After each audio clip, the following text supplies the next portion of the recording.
You drink Garri and use it for food purposes, but did you know in 1944, selling Garri was illegal in Nigeria?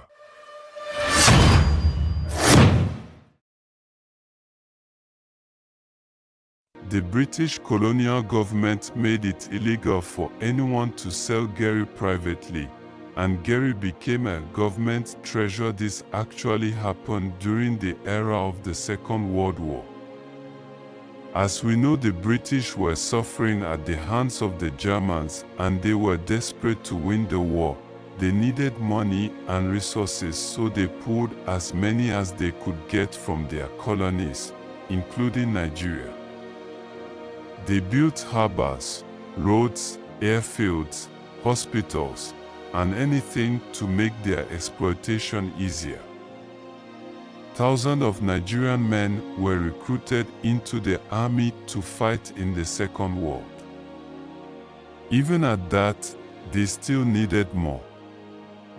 They imposed some monetary policies and they rationed food so they could have enough to export for their wars.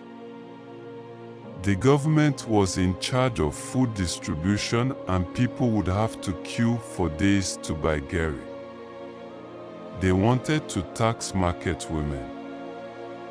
Then we had Alamotu Pelewura, a Nigerian woman who led a protest to curb this action.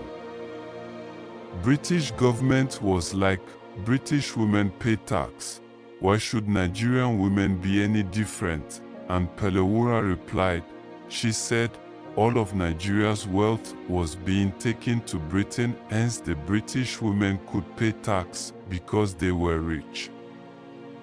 She organized the market and told them to boycott sales of Garri to the government. This made the government and the security agents declared war. The government started arresting those who sold Garri privately, but Nigerians are very resourceful, so the Fayawo got involved. Fayawo is what the Yorubas call smugglers.